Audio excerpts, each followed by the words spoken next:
On the next hard copy, different rocks form in different ways. Furthermore, we'll have all you need to know about Bill Nye the Science Guy. Bill Nye the Science Guy. Bill Nye the Science Guy. Science rules. Bill Nye the Science Guy. Inertia is a property of matter. Bill Nye the Science Guy. T minus 7 seconds. Bill Nye the Science Guy. Brought to you by rocks. Did you ever stop to think that the whole world is covered with rocks? And every rock used to be different. When you're looking at a rock, you're looking at history. Careful. See, all the rocks in the world used to be melted rocks, what we call molten rocks. Molten. Like this molten rock in here. And do you see the bubble on top? It's from the heat. It's just like the rocks that come out of volcanoes.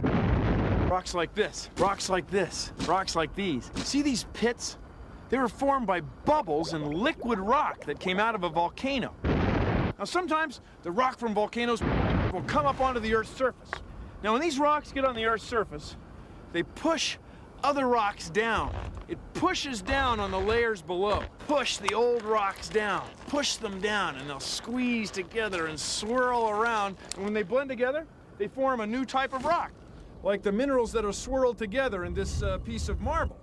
Anyway, wind and rain moving over the Earth's surface break rock down into sand. And sometimes enough water will flow through the dust and sand, mix them together, push it around, and it'll dry out again and turn back into rock like these. Good thing I have my safety glasses on. Now this process where rocks are formed, broken down, and reforming as they come out of the molten earth and turn back into dust, into rocks again, has been going on since the world was formed. Billions of years ago. Rocks! Rock! Rocks! Rocks! And now, Sandy Stone. I love you, lava, baby. He'll roll right over your heart It makes me hurt when you call me dirt. because he's gritty. The most beautiful granite on the planet. Order now. This is dirt, broken down rocks. And when microscopic living things get in it, it can turn into rich, dark soil that plants can grow in. So soil comes from dirt, which comes from rocks. See, it's an idea as old as...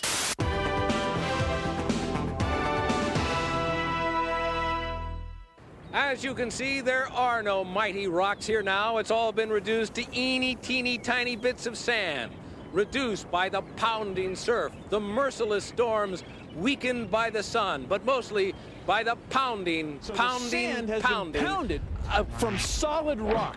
Now that rock was once liquid, molten rock. Hey, I'm But not now finished. it's nothing but And so what fine can the grains government of do sand. about this In the pounding, last ice pounding, age, perhaps pounding? 40,000 In the years final ago. analysis, So we're talking about nothing. tens of thousands of years. I'm This is talking not about something- this is pounding. not- Different rocks are formed in different ways. All the material in this sandstone once belonged to other rocks. That rocks. Scientists like to think of 3 types of rock. Now, the first type you might call igneous rock. Igneous rock. Now, igneous comes from the word for fire. You know how you ignite the candle and you have igneous rocks? You know, igneous, ignite, that's from the word for fire. So see how the candle wax drips down the outside of the candle? Well, igneous rocks are often formed when hot lava drips down the outsides of volcanoes, and it cools to form rocks like this granite. See? The next type of rock we call sedimentary rock. Now, sediment, that's silt, mud, goop in rivers. So if you have a river and it's washing sand, mud, or silt, sediment, downstream, well, eventually the river may dry up or drain away, leaving the sediment, the sand, silt, or mud. Now, this sand would be heavy. It crushes down on itself, like this, squeezing itself together. Till eventually, after the water is completely drained away, after a few thousand years, you end up with a rock like this one. See the layers? Sedimentary rock often has layers in it because that's the way sand washes downstream in a river. Now, the last type of rock is sort of a combination of the other two. We call it metamorphic rock. Now, metamorphic means it's changed, it's metamorphosized. So, if you look at this, this is rock that was once sand, but it's been smushed together by huge pressures under very high heat. Pressure and heat, smashing the rock till it's just crushed flat like this.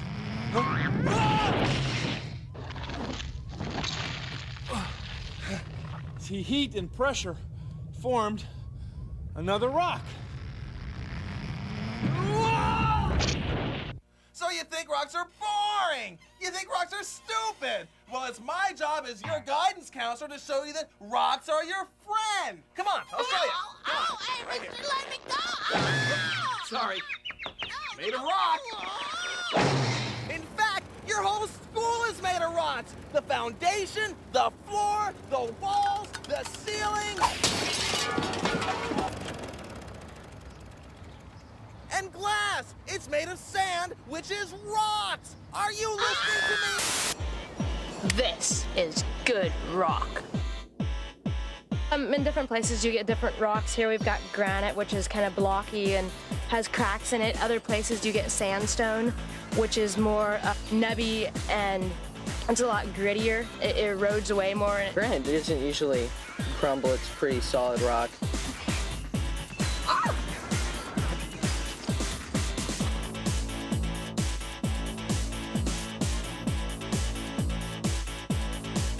Rock climbing is all about is just going up on a rock, feeling rock, you know, basically getting a rush for the day and just having the best time of your life. Yeah!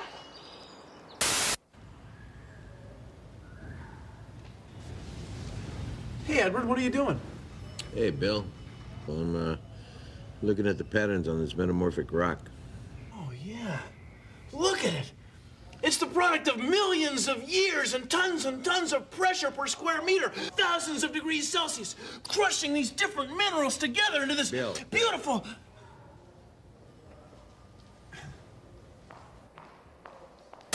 Every rock you see used to be different. Please consider the following. Rocks are always changing all over the world and part of something we call the rock cycle. Now, you can find out for yourself about the rock cycle next time you go walking near a volcano. You'll see hot lava coming right out of the ground and cooling off to form new rocks. Now, the reason we have volcanoes on the Earth is that the Earth's surface, the Earth's crust, is made of gigantic plates of rock called tectonic plates. And the plates are always moving, shifting, even today. So as the plates on the Earth's surface move and shift, they run into each other. Now, when plates bump into each other, one plate gets forced below the other one. And take a look at this. These are our tectonic cookies of science. Now, if one cookie rides over the other, you can see that the cookie underneath gets forced down. And if that were rock, it melts down like lava back into molten rock. And the rocks on top just keep getting older and older. Now, back here, where the cookie crumbles, that's where the new volcanoes form. The molten lava comes up to the surface and makes brand new rocks. The rock cycle's been going on for millions and millions of years. It's great. Well, thank you for joining me on Consider the Following. Start to understand some of the processes that we see on the surface of the Earth. See these big cracks? See this big crack? You know where they came from? It was formed when water got in there and freezes, and it expands, split the rock apart, makes the crack get bigger. Happens over and over again, freezing and refreezing, and eventually the whole rock is split right open. And this is lichen. It's actually a plant. It's a fungus and algae that works on the rock, breaking it down, breaks it down. And take a look at this plant.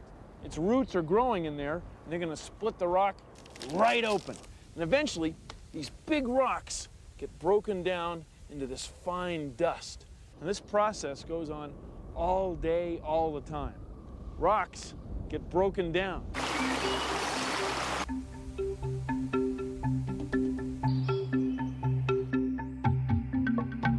The Student Conservation Association program is a program for young teenagers to get a feeling of outdoors, and they're out here living outdoors and working outdoors. This is the soil we've been using to fill in the social trails that have been made. The social trail is like when you try to take shortcuts and then everybody else just follow you and the grass will start wearing out.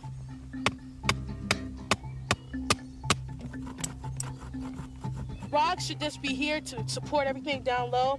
So you can fill it up to put the gravel on top, because when the water comes in, it's gonna push the dirt through the dams right there. And so we're putting gravel here so it'll clog everything up so it'll stay in place like solid ground.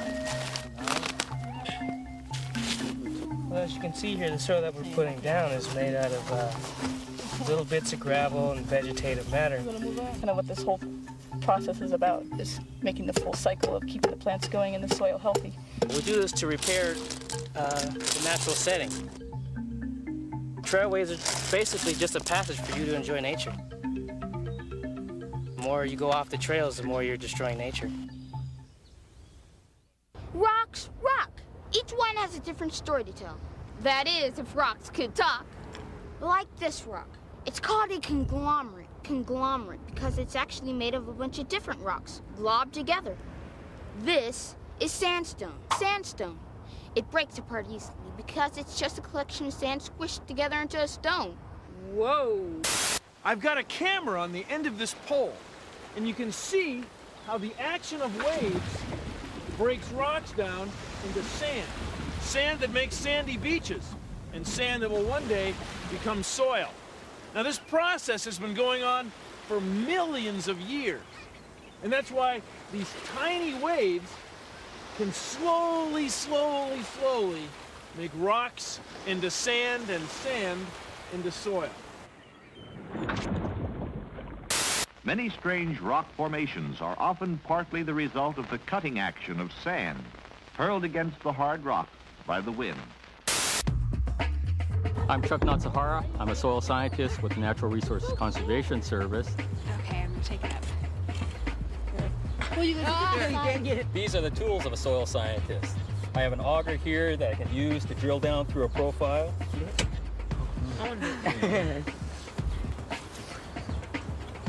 Still sand? Oh, it's you guys reddish kind of up here. Red, but it went down to gray. I have a spade here that I can use to dig down and see if you can get all the way down here to where it really breaks out. And I have my knife that I can use to sit and probe and dig out samples. This is a nice profile where we can see how a soil is formed. We can see the different layers or the different horizons. Soils are forming all the time. We have rocks here that are weathering down to sands and being mixed with old pieces of wood and roots. And as they all combine together, they produce soil. By describing and mapping soils, we have a better idea of the best ways to use our soils, whether it's for crop production or forest production. By knowing the different properties that we investigate, we can find out which are the best ways to utilize our soils. This is a soil lab.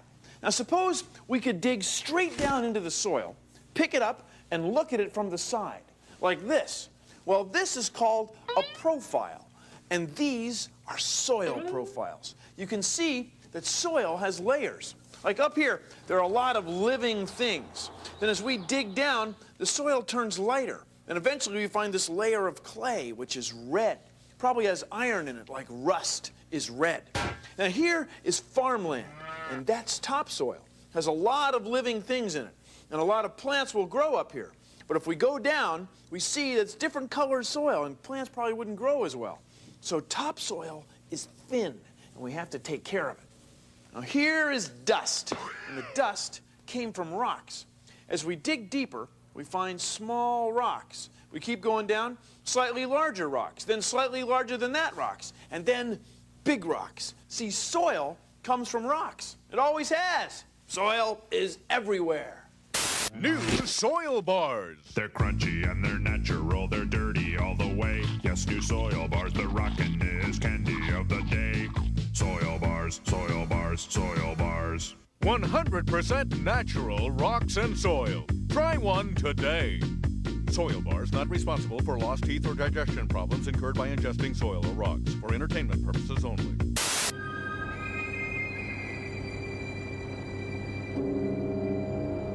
She'll be flooding down the mountain when she comes. That looks like sand erosion. Doesn't it look like wind erosion there? Sort of a... Hey, Bill, why are you playing in the sand? Oh, I'm getting ready to recreate one of the greatest floods in geologic history. Oh, you mean that flood over 16,000 years ago in the eastern part of Washington State? The one where that gigantically huge glacier broke and spilled a gigantically huge amount of water that washed away millions of tons of sediment, exposing the volcanic rock underneath? That flood? Yeah, that's the one. Boy, you sure know your ancient floods. Who doesn't? A vast lake formed behind gigantic walls of ice. From time to time, the ice dams gave way. Enormous floods scoured the volcanic landscape, displacing tons of rocks and soil as the water flowed westward to the sea. Whoa! Hey, look, it worked! In what is now Washington State, a huge waterfall was formed. The reshaped rocks of the dry falls remain today, speaking silently of the torrent's power. The wind can change the land. In the desert, it blows sand, changing the shape of the low, sandy hills.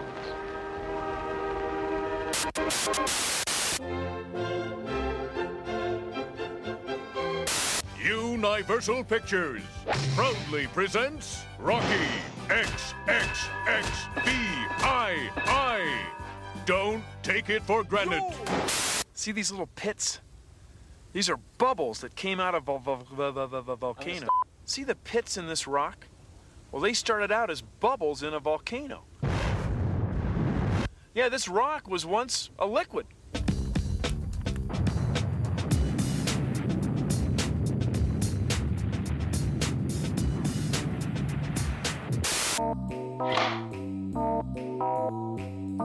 Diamonds are formed in the necks of volcanoes. Carbon will crystallize at terrific pressure and heat, and that's how diamonds are formed. My job as a diamond cutter is to take the rough crystal like this and to make it into a gemstone like this. Diamond is the hardest substance known to man, and only diamond will cut diamond. This is diamond that has been ground into a powder. We put the diamond powder on the edge of the blade, and now we can cut the diamond.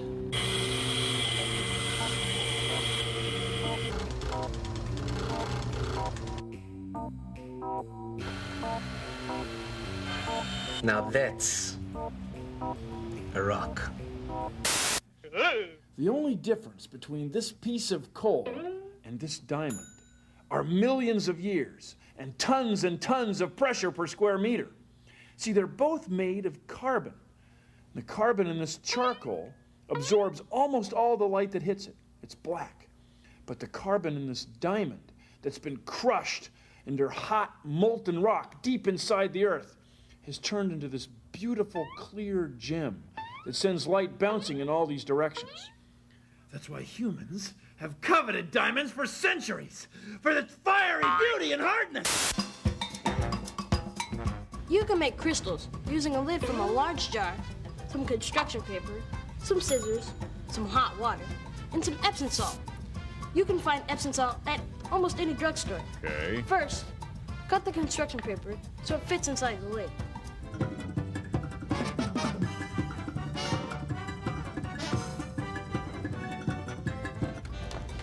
There. Now put some Epsom salt in some hot water.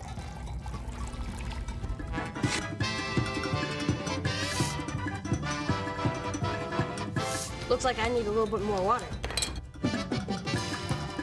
Now stir it.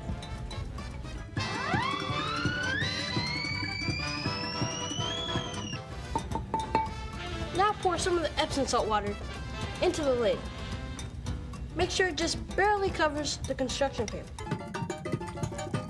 Now, let it sit for about a day. Cool. See? crystals form because the molecules in the Epsom salt moved toward each other as the water evaporated. They formed patterns, just like rocks. See? It's crystal clear.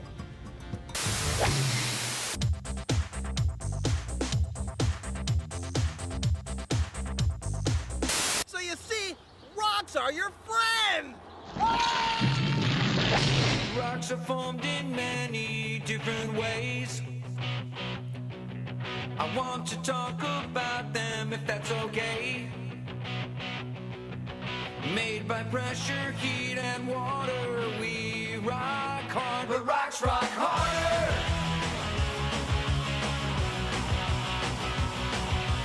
Igneous rocks form inside the ground, made when melted rocks cool down.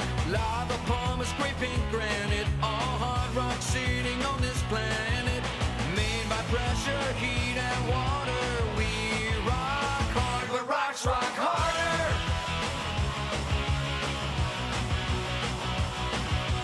Heat and pressure get their kicks, making rocks called metamorphic. Goes down deep inside the earth, a hot, hard place to have your birth.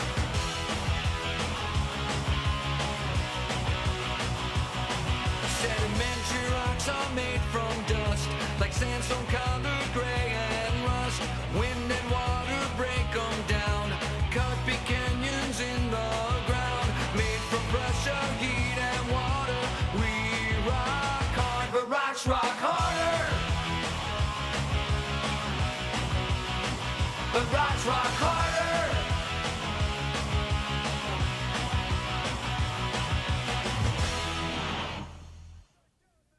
Well, that's our show. Thanks for watching. You'll excuse me, I've got some igneous rock crystal cleavage planes to evaluate. See ya! Produced in association with the National Science Foundation. Well, that's our show. Thanks for watching. You'll excuse me, I've got some plastic flow of metamorphic rocks to investigate. See ya!